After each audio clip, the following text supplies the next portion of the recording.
우리 마시는 물의 원수에 대해서 함께 이야기를 하고자 합니다. 그동안 낙동강, 그다음에 그 중에서도 녹조에 대한 얘기 굉장히 많이 들으셨을 텐데요.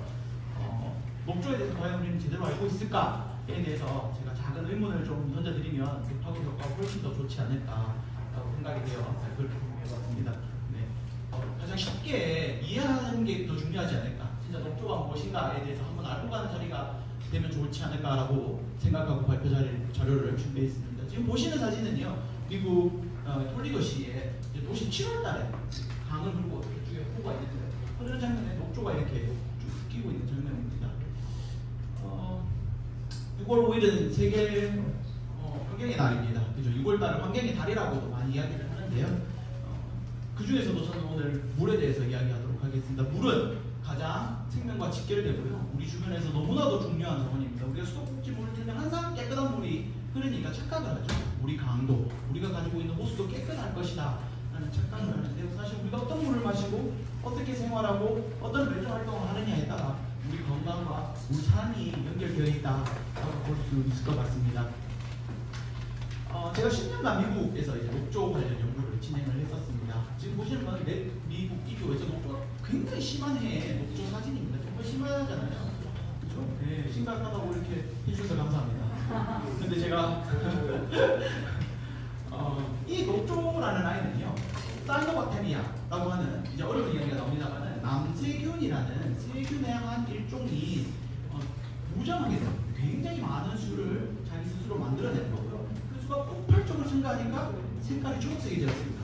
그래서 우리는 그걸 녹조라고 하고요. 정확하게는 남세균 자의 발생이죠.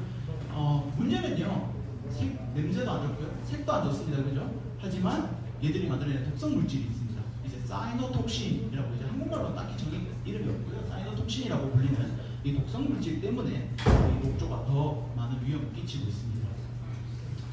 자, 이렇게 생긴 아주 눈에 보이지 않는 작은 이 아이가 남세균의 대표 주자인 마이크로시스티스라는데요. 초록색이니까 하나 특이한 점이 생각나시죠? 식물하고 같습니다. 산소를 만들어내고요, 광합성을 합니다.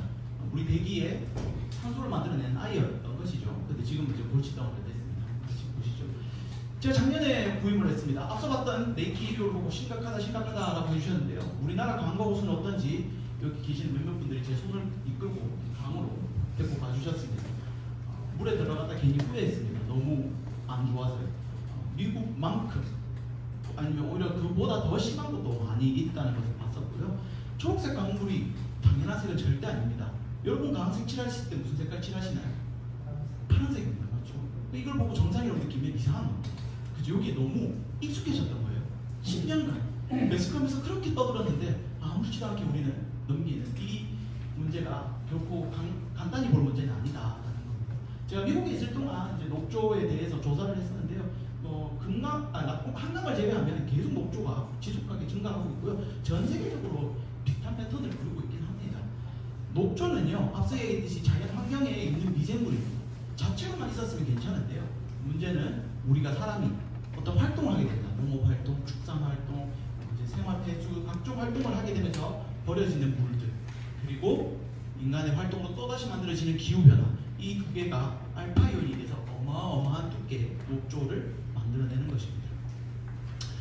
전 세계에 있는 강들의 주요 강들이고요. 보시면요, 우리나라만의 문제는 아니다 라는 걸 쉽게 알 수 있습니다. 미국의 1위 호는 5대 5 중 하나고요. 우리나라 4분의 1 크기 정도 됩니다. 녹색물로 가득했었죠. 영국, 프랑스, 일본, 브라질 각 나라에서마다 다 이런 녹조 문제는 굉장히 심각했었고요. 여기에 해결을 하기 위해서 많은 과학자들이 정말 많은 연구를 하고 정부에서도 노력을 많이 하고 있습니다. 녹조는요, 한 번 만들어지면 악순환입니다. 처음에 녹조가 얇은 층으로 만들어지게 되면요, 햇빛을 흡수합니다. 광합성 세균이라고 했잖아요. 열을 흡수하게 되고요. 그 열을 물의 온도를 올리게 되면요, 물의 온도가 올라간 상태가 녹조들이 가장 좋아하는 상태니까 다시 더 많은 수를 만들어야 됩니다. 점점점 두꺼워집니다. 그래서 나중에 이제 신문 기사를 이렇게 보시면 손으로 쭉 하면 장갑이 씌워지듯이 녹조가 이렇게 손에다 두꺼워지는데요. 그 두께가 악순환이기 때문에 이 고리를 누군가가 깨뜨려주지 않으면 녹조의 두께는 계속 두꺼워지는 현상을 볼 수 있습니다. 왜 생길까요? 앞서 이야기 드렸습니다. 사람입니다. 그죠? 사람이 만들어내는 수많은 폐수들, 농업 활동, 축산 활동, 생활 횟수, 공업 횟수, 거기에 우리가 그냥 아무렇지도 않게 버리는 것들이 다 강에 결국에는 모이게 됩니다. 토양으로부터 비가 와서 쓸려서 내려올 수 있고요. 우리가 사람이 살아가면서 아무렇지 않게 버렸던 것들이 결국에는 강에 모이게 되고요. 수계의 변화가 녹조를 이렇게 만들어냅니다. 녹조가 얼만큼 안 좋으냐? 우리 생물의 다양성이라고 하죠. 생물의 다양성이 많으면 좋습니다. 그죠? 강에는 다양한 물고기들과 가재들, 조개들이 함께 살아가야 하는데요. 구영양화, 물의 영양화가 너무 점점 심해지면 심해질수록 그 개체군들이 줄어드는 걸 보실 수 있고요. 녹조가 발생하는 이 구영양화 단계, 그리고 굉장히 두꺼워진 이 단계를 보면요, 아무 생물이 없습니다. 그죠? 강에 우리가 지금 이렇게 만들고 있는 단계입니다. 녹조는 앞서 얘기했던 구영양화 그 중에 질소와 인이라는 이 두 가지 요소고요. 기후변화, CO2 상승, pH, 온도, 그다음에 강수량, 염류 이런 게 있습니다. 흔히 비가 오면 녹조가 사라지잖아 라고 많이 이야기를 하시는데요. 비가 오면요, 토양에 인근 주변에 있는 토양들이 다 강으로 들어오게 됩니다. 어마어마한 영양분들이 강에 들어오게 되고요. 녹조가 그때만 기다리고 있다가 더워지는 날씨와 함께 두꺼운 층을 만들게 됩니다. 그리고 저에게 가장 많이 물어보시는 수계별합니다. 유속부터 시작해서 많은 걸 물어보시는데요. 한 가지 사실, 과학적인 사실만 얘기해 드리면요. 유속이 느려지면 녹조는 더 잘 생깁니다. 그건 이제 전 세계적인 연구 결과이고요. 거기에 대해서는 제가 뭐 어떻게 다른 말을 할 수 없을 것 같습니다. 녹조는 왜 위험할까요? 그냥 색깔만 변했으면 제가 그냥 이 자리에 서지도 않았을 것 같습니다. 그죠? 녹조는요, 지금 보시는 이런 독성 물질들을 만듭니다. 마이크로시티스, 아나톡신, 삭스톡신, 실란드로포모신 이런 독성들을 만드는데요. 그 중에서도 가장 흔히 볼 수 있는 마이크로시스틴이라는 간 독성 물질이 주요 독성 물질이고요.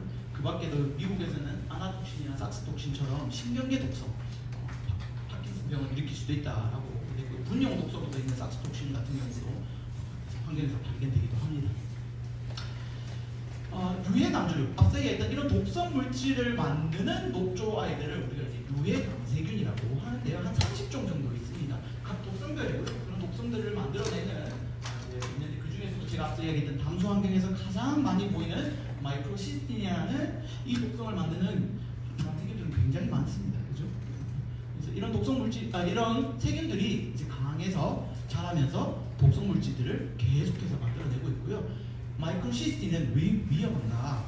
바로 물과 굉장히 친합니다. 물이 가는 곳에는 항상 따라 움직인다. 두 번째, 그럼 끓여 먹으면 되지. 300도 이상에서만 부대가 됩니다. 그러면 집에서 가열해서, 그죠? 끓여 먹는 것은 해결 방법은 아니다 라고 얘기를 드리고 싶고요. 급성과 만성으로 나뉩니다만은, 급성은 기본적으로 간에 어느 정도 질환이 있으신 분들한테 보통 영향을 미치고요. 또 많이 들어왔을 때 영향입니다. 그래서 몸살, 감기, 복통, 구토, 알러지 반응이 일반적으로 만성 반응이고요. 급성 반응이고요. 만성 반응은 이제 간 비대증, 간 경화, 간암까지도 일으킬 수 있고, 또 생식 독성에도 영향이 있다고 현재 밝혀져 있습니다. 앞서 이야기했던 녹조가 만드는 독성들은 사실 우리 머리부터 발끝까지 다 독이다라고 보면 될 것 같습니다. 그죠? 유입 경로입니다. 어떻게 우리 몸에 들어올 수 있을까? 하나만 생각하시죠. 물이니까 마시는 거야 라고 하는데요. 먹는 물 이외에도요, EPA하고 CDC에서 만든 자료입니다. 우리가 먹는 음식 괜찮은가? 그죠? 그 강물로 농작물을 짓고 거기에 사는 물고기들이 있습니다. 그죠? 거기 물에 들어가는 건 괜찮은가? 피부에 대일 때는 어떻게 되는가? 그죠? 그 역시 노출 경로고요. 최근에는 에어로졸이라고 해서 코로도 돌 수 있다. 인터넷에서 레저 활동을 하거나 이제 5km 근방에 사시는, 근처에 사시는 분들은 코로도 유입이 될 수 있다라고 해서 다양한 경로가 이미 연구 결과로 밝혀져 있고요. 심지어 과거에는 브라질에서 이제 투석하시다가 사망한 사례도 실제로 있었습니다. 네, 앞서 이야기했듯이 다양한 질병을 일으킵니다. 눈 떨림부터 시작해서 복통, 그다음에 폐 쪽에도 영향을 줄 수 있고요. 지금 보시면 EPA가 만든, 미국 환경부가 만든 자료인데요. 보면 놀지도 마라. 녹조가 생기면 그곳에 가서 놀지도 마라. 동물도 데리고 가서 물 먹이지 마라. 수영하지 마라. 그죠? 낚시하지 마라. 이렇게 각각 경고물을 붙입니다. 조금 이따 사진을 한번 보여드리도록 하겠습니다. 그리고 하나 앞서 이야기 드렸듯이 피부에도 알러지 반응을 일으킬 수 있다. 그래서 독성이 발견되면 그 수돗물을 샤워도 하지 말라라고 해서 미국은 실제로 단수 조치를 취합니다. 자, 지금 제가 했던 걸 한마디로 정리드리면요, 한마디로 강의 오염은요, 우리 생활 전반에 영향을 줄 수 있다는 겁니다. 마시고, 먹고, 그죠? 그 다음에 음식을 먹는 행위, 레저 활동을 하는 행위, 그 작물을 재배하고 가축을 키우는 이 모든 것에 녹조가 들어갈 수 있는 문이 열려 있다는 것입니다. 지하수는 안전하냐? 강물이 결국 들어가는 것이 지하수이고요. 서로 물을 주거니 받거니 하는 과정에서 실제로 지하수에서도 녹조 독성 물질이 발견된 사례도 종종 있어 왔었습니다. WHO의 마이크로시스템 가이드라인입니다.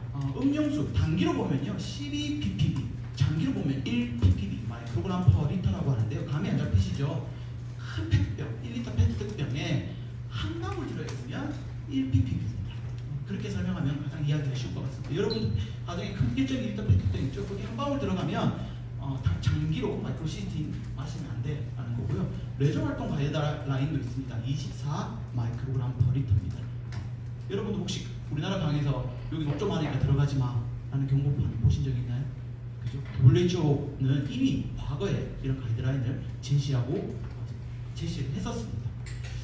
먹는 물 수질 기준으로 보면요, 오늘 페놀로 이야기가 됐으니까 페놀 보시죠. 5ppb입니다. 물에 5ppb가 있으면 1리터짜리 페트병에 5방울 있으면 그 물 마시면 안 돼 라는 기준을 설립을 했습니다. 마이크로시스틴은요 1ppb입니다. 그죠? 독성을 단순 비교하기는 힘들지만 가이드라인으로 보면 5배 차이고요. 감시 항목으로 분류되어 있습니다. 기준이 아닙니다. 하든 말든 상관없다는 겁니다. 그죠? 빨리 좋았으면 좋겠네요. 미국의 음용수 가이드라인은요 전 세계에서 가장 까다롭게 운영되고 있습니다. 현재까지. 아동, 어린아이들은 0.3ppb고요. 성인은 그보다 해독 능력이나 여러 가지 신체 면에서 낮기 때문에 1.6ppb로 가이드라인이 설립이 되어 있습니다. 그 밖에도요, 앞서 이야기했던 제가 아나톡신, 실란드로폼옥신, 사스톡신 다 측정해서 공개하고 알리는 걸 정부에서 진행하고 있습니다. 그럼에도 불구하고 실제로 앞서 첫 PPT에 봤던 그 녹조물을 마시는 동네가 톨리도입니다. 그 동네에서 실제로 검출이 지금 여기 가이드라인을 넘어서다 보니까요 3일간 단수 조치를 합니다. 먹는 것도 안 되고요, 요리하는 것도 안 되고, 이불 빨래도 안 되고, 샤워도 금지합니다. 소방서에서 물을 공급하게 됩니다. 이때 굉장히 큰 이슈가 됐었습니다. 실제 제가 이 당시에 이제 미국에 한참 공부하고 있을 때였고요. 저희 지도 교수님이 워낙 녹조에 유명하시다 보니까 매일 불려가셔서 같이 토론을 하시더라고요. 친수 활동입니다. 레저 활동이죠.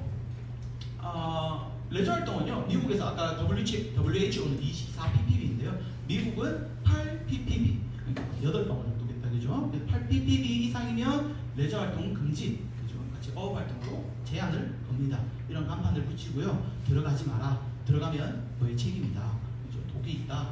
비치 클로즈, 그죠? 이제 내끼리가 워낙 크다 보니까 실제로 파도가 차기 때문에 얘들이 비치라고 하는데요. 여기도 가지 마라. 지금 보시면 얼라 그래서 들어오지 마라 라는 경고문을 곳곳에 붙이고 여기에 활동을 제한하기도 합니다. 그죠? 미국만 이렇게 하고 있느냐? 아닙니다. 전 세계가 하고 있습니다. 한국만 빠져 있을 겁니다. 호주, 캐나다, 쿠바, EU, 프랑스, 그죠? 굉장히 많습니다. 독일, 여러분 나라에서 이런 레저 활동 가이드라인을 마련하고요. 그들만의 기준을 마련하고 제한을 걸고 있습니다. 제가 작년에 열심히 이제 끌려다니면서 독성 물질을 측정을 해봤습니다. 과연 우리나라 물에는 얼마나 많은 독성이 있을까? 요건 제가 만든 건 아니고요. 이제 제가 분석한 것을 이제 기자분들께서 만들어 주셨는 자료인데요. 이제 가장 높은 농도인 거고요. 전체적인 자료를 보시면 검출 안 된 지역도 있고 높은 데는 6,100ppb. 그죠? 제가 연구한 사례로서 가장 높은 독성 물질이 검출된 6,100ppb까지 검출이 됐었고요. 그것이 우리가 그냥 가만히 두는 물이었냐? 아니고요. 농업용수로 사용되는 지점, 레저 활동으로 이루어지던 지점이었습니다. 물고기 먹어도 되느냐? 우리나라 민물고기 안 먹으니까 괜찮아 라고 하시는데 사실 붕어의 기스, 미꾸라지도 다 여기서 나오죠. 실제로 식장도 있습니다. 그죠? 물고기 연구도 이미 과거에 다 이루어졌습니다.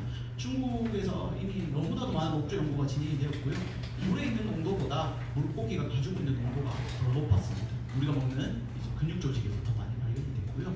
농업 관심 많으시잖아요. 그죠? 그래서 농업 가져왔습니다. 농업 이렇게 물이 엄청나게 필요한 사업입니다. 실제로. 그리고 우리나라의 유명한 사진이죠. 사진 많이 보셨는데 농수로에서 흐르는 물입니다. 저물로 옆에 이제 쌀을 키우고 계시는 거죠. 그죠? 저 물이 괜찮을까? 라고 이제 의구심을 가지고 많은 분들이 질문을 해주셨고요. 우선 결과를 보기 전에 이 농작물 연구가 제 거냐? 절대 아닙니다. 이미 제가 석사도 시작하기 전에 이 연구는 다 완료가 됐었고요. 쌀, 콩, 밀, 상추, 사과, 옥수수, 파슬리에서 다 검출이 이미 됐었습니다. 심지어 뭐 사과에서도 검출된 사례도 있고요. 지하수로 키운 작물에서도 마이크로시스템이 검출이 되기도 했었습니다. 지금 보시면 뭐 수많은 자료들이 있기 때문에 제가 새로운 발견을 한 건 아니고요. 우리나라 밥상입니다. 그죠? 밥, 그리고 김치, 무에서 결국 발견이 됐었죠. 상추에서도 발견이 됩니다. 그 양이 많지는 않으나 모이면 어떻게 될까요? 내가 먹는 하루의 밥상에 얼만큼의 마이크로시스템이 들어오는지 알고 계시는가요? 그죠? 한 번도 녹조하고 내 밥상하고 연관지어서 생각해 보신 분은 없다고 생각이 듭니다. 오늘 그 생각을 한 번만 해주셨으면 하는 바람으로 이렇게 가져왔고요. 제가 더 많은 데이터를 공개드리고 싶지만 아직은 많은 연구가 더 진행되어야 정확한 자료들이 나오지 않을까라는 것도 부연 설명을 드리고요. 미국 났습니다. 미국은요, 개를 가족으로 생각했어요. 이제 애완견에 대한 가이드라인도 따로 마련이 되어 있습니다. 왜냐하면 해마다 이 녹조물에 들어가서 사망하는 사례들이 계속 보고가 되고 있기 때문이죠. 그뿐만이 아닙니다. 코끼리가요, 여기 보이는 녹조물 마시고 사망한 사례, 독수리가 죽었는데 왜 죽었는지 10년간 과학자들이 몰랐습니다. 나중에 알고 봤더니 녹조에서 만든 식량 독소에서 죽었다는 사실이 밝혀지기도 합니다. 그죠? 우리 뭐 반려견뿐만이 아니라 생태계 전반에 녹조가 계속 영향을 주고 있다라는 것을 반드시 명심해 주셨으면 좋겠고요. 생태계입니다. 녹조는요, 물고기 죽일 수도 있고요, 오염시킬 수도 있습니다. 그죠? 그런데 가장 큰 문제점은 바로 여러분들, 우리 사람에게 영향을 준다는 거죠. 그건 하나만 생각해도 이 녹조 문제는 반드시 해결해야 하고요. 앞으로 앞서서 이야기해 주셨지만 상수도 본부에서 어마어마한 돈을 쓰면서 원수를 정제해서 우리 수도관으로 통해서 수도꼭지를 무료 공급하고 있습니다. 그죠? 제가 옛날에 학회를 갔더니 한 교수님이 미국에 한 300여 개 감시 이제 수질 기준을 검사를 하는데요. 야, 이러다가 한 500개 되는 건 한 10년 되겠어 라고 말합니다. 그죠? 물이 계속 오염되고 있다는 이야기죠. 기준이 늘어나면 계속 돈을 쓸 수밖에 없습니다. 그죠? 둘 다 레이키 1호의 사진입니다.